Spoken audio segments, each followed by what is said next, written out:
स्वागत है दोस्तों। आप सब जानते हैं कि गजा में इस्राएली सशस्त्र सेनाओं की तरफ से कत्लेआम जारी है।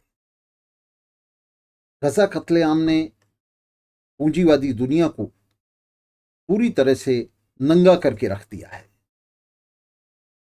हमारी पीढ़ी ने साम्राज्यवाद का ऐसा बर्बर कारनामा, उसका ऐसा घिनौना चेहरा अपनी आंखों से कभी नहीं देखा था।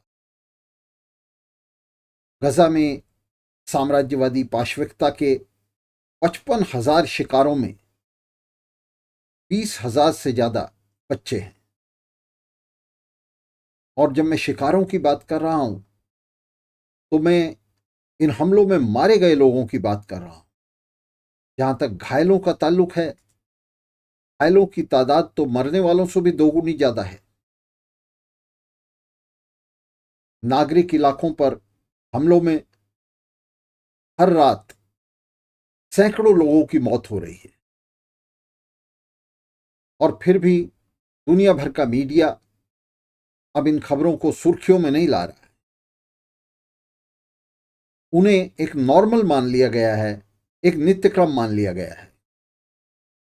और ऐसा समझा जा रहा है कि इसराइल को इसका अधिकार है, इसराइल को तो ये करना ही था। ट्रंप जैसे लोग तो खुलकर कह रहे हैं कि इसराइल अपनी आत्मरक्षा में ये कर रहा है। तो आत्मरक्षा में बच्चों को मारा जा रहा है, औरतों को मारा जा रहा है, नागरिक इलाकों पर बमबारी की जा रही है, गोलियां बरसाई जा रही हैं नागरिकों पर। पूंजीवादी राज्य और मीडिया दरअसल गजा में जारी इस कत्लेआम के प्रति पूरी तरह से असंवेदनशील हैं। उन्हें कोई फर्क नहीं पड़ता इस बात से कि पूरी नागरिक आबादी को बमों और गोलियों का इस निर्ममता से, इस बेरहमी से शिकार बनाया जाए। उन्हें कोई फर्क नहीं पड़ता इस बात से कि गजा के अंदर निर्दोष लोगों को मारने के लिए एक मीट ग्राइंडर लगा दिया गया है और इस्राएली सेना वहां ऐसे जुल्म कर रही है जिनकी मिसाल भी मिलना मुश्किल है। कातिल इस्राइल को दुनिया भर के शासकों ने, दुनिया भर की सत्ताओं ने इस कत्लेआम के लिए खुली छूट दे दी है। इन सत्ताओं की, सरकारों की इस्राइल से मिली भगत है और ये मिली भगत किसी से छिपी नहीं है। ये खुल्लम खुल्ला है। कुछ खुल्लम खुल्ला इस्राइल को मदद दे रहे हैं। ट्रंप जैसे लोग कह रहे हैं कि इस्राइल को आत्मरक्षा का अधिकार है और बच्चों और औरतों का कत्लेआम आत्मरक्षा में किया जा रहा है। तो दूसरे लोग, यूरोप की ताकतें और तमाम देश इसे अपना मौन समर्थन दे रहे हैं। जहां वे बोल भी रहे हैं, जैसे अभी फ्रांस में राष्ट्रपति मैक्रोन ने इसके खिलाफ बयान दिया है, इसराइली दखल के खिलाफ बयान दिया है। तो ये सिर्फ वो अपने देश में मजदूर वर्ग को, वर्किंग क्लास को संतुष्ट करने के लिए कह रहे हैं। ठोस कदम वे कुछ नहीं उठा रहे हैं, बल्कि पूरी दुनिया में हो ये रहा है कि जो लोग गजा में जारी इस दमन का विरोध करते हैं, धरने प्रदर्शन करते हैं, उन्हें जेलों में डाला जा रहा है, उन पर दमन किया जा रहा है। खुफिया एजेंसियां उनकी लिस्ट बना रही हैं, सूची बना रही हैं। और ये दुनिया के तमाम देशों में हो रहा है। ये सिर्फ सत्ताधारी नहीं है, बल्कि पक्ष और विपक्ष, तमाम नेता, तमाम पार्टियां, तमाम देशों में सभी ने चुप्पी साध रखी है। या फिर मैक्रोन की तरह बस लफाजी की है। इस पाशविकता को रोकने के लिए, इस बर्बरता को रोकने के लिए ठोस कार्रवाई कुछ नहीं की। अमेरिका में बहुत स्पष्ट रूप से देखा जा सकता है कि रिपब्लिकन्स और डेमोक्रेट्स दोनों इस अपराध में बाकायदा शामिल हैं। दोनों के बीच सहमति है कि गजा में जो इसराइल कर रहा है वो इसराइल का अधिकार है और वो जारी रहना चाहिए। अब से पहले वहां डेमोक्रेट्स की सरकार थी और डेमोक्रेट्स के नेता के तौर पे राष्ट्रपति बाइडेन खुल्लम खुल्ला इसराइल को हथियार सप्लाई कर रहा था, उसे उकसा रहा था गजा पर हमले के लिए, और उसके अपराधों को इसराइल की आत्मरक्षा में उठाए गए कदम बता रहा था। वहां सरकार बदली अमेरिका में, ट्रंप की सरकार आई, लेकिन ट्रंप की सरकार ने भी वही नीतियां जारी रखी। हालांकि ट्रंप ने अपने चुनाव प्रचार में कहा था कि वो युद्ध को रोकेगा, इसराइल के इन हमलों को रोकेगा और गजा में शांति के लिए काम करेगा, लेकिन हमने देखा कि बिल्कुल उसी तरह से जिस तरह से बाइडेन काम कर रहा था, उसी तरह से ट्रंप ने भी काम करना शुरू कर दिया। और इसराइल के हाथों, इसराइली सेना के हाथों गजा में इस खून खराबे को आज ट्रंप का भी पूरा समर्थन है। तो वहां रिपब्लिकन और डेमोक्रेट पक्ष और विपक्ष की दोनों पार्टियां, दोनों नेता इस खून खराबे में शामिल हैं। यही हाल हम ब्रिटेन में देख रहे हैं, जहां टोरियों के साथ साथ लेबर पार्टी के सूरमा भी पूरी तरह नंगे होकर इसराइली जुल्मत के साथ खड़े हैं। बर्नी सैंडर्स और जिम कॉर्बिन जैसे फर्जीवामी भी इस प्रक्रिया में नंगे हो चुके हैं। वे मुंह से कुछ और बोल रहे हैं, लफाजी कुछ और कर रहे हैं, लेकिन उन पार्टियों और नेताओं को समर्थन दे रहे हैं, सरकारों को समर्थन दे रहे हैं जो गजा में इस कत्लेआम के लिए जिम्मेदार हैं और जो इसराइल के पीछे खड़ी हैं। भारत में मोदी सरकार ने तो इसराइल की मदद की ही है, उसे गुप्त रूप से हथियार दिए हैं, मदद दी है, मौन समर्थन दिया है। और आपको याद होगा कि शुरू में तो यूएन के अंदर बाहर निकलकर, यूएन असेंबली से बाहर निकलकर अमेरिकी वीटो को भी मोदी सरकार ने एक तरह से उसके लिए रास्ता साफ किया था। मोदी तो ये कर ही रहा है, मोदी सरकार तो कर ही रही है, लेकिन भारत में विपक्ष का क्या हाल है? विपक्ष भी यही कर रहा है। राहुल और तमाम दूसरे विपक्षी नेताओं ने गजा कत्लेआम पर मुंह सिले रखा है और अमेरिकी इसराइली इस हुरी का, जो गजा में इस खून खराबे के लिए जिम्मेदार है, उसका कोई विरोध नहीं किया है।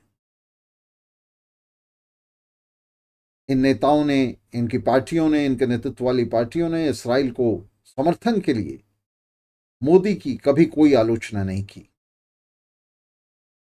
लेफ्ट नेताओं ने इस सब के बावजूद कांग्रेस जैसी पार्टियों का दामन थामे रखा है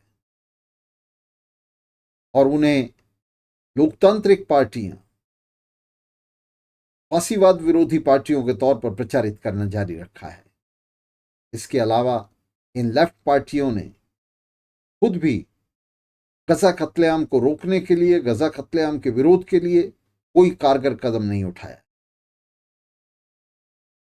जुल्मतों के इस दौर में दोस्तों,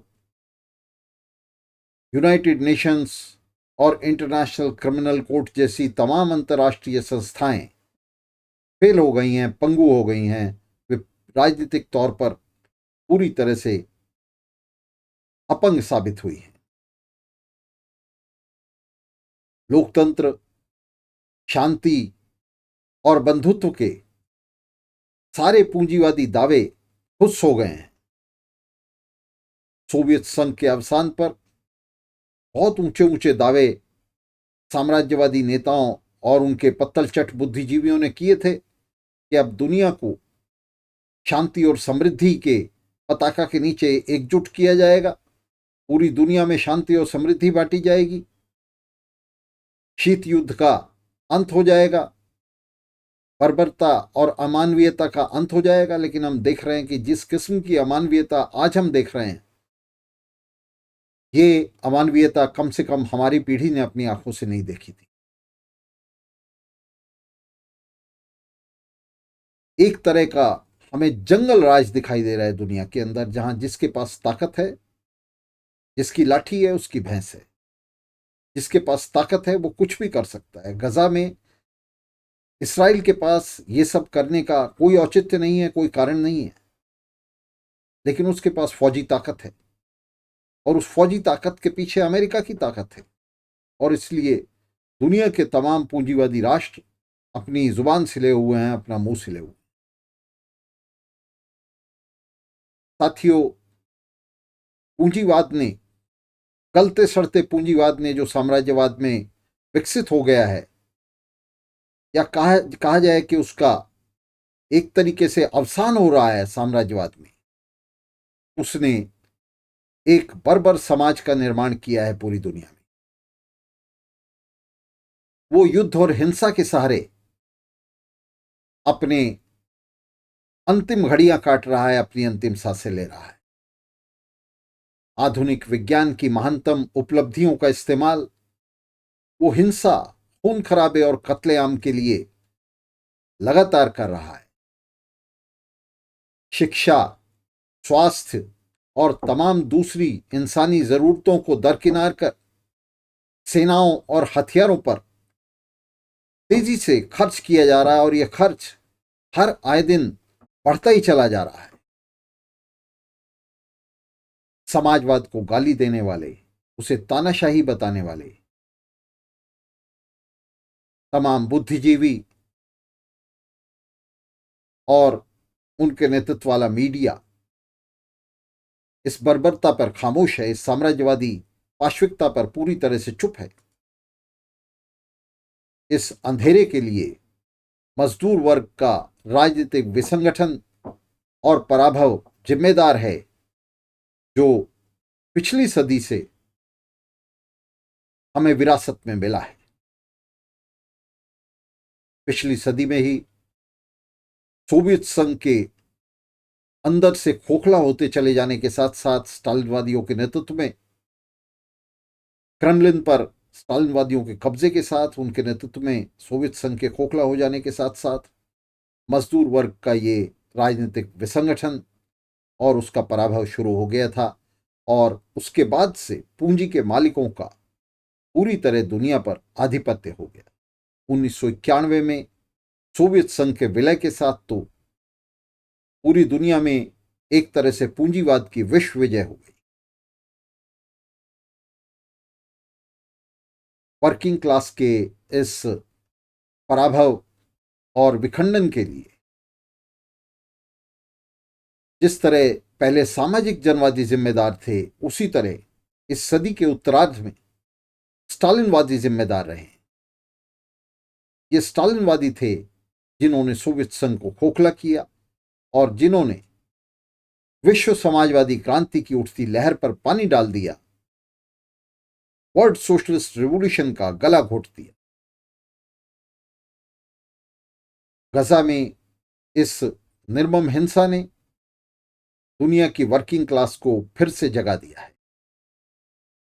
यूरोप और अमेरिका में बड़े प्रदर्शन जारी हैं और प्रतिरोध लगातार बढ़ता जा रहा है।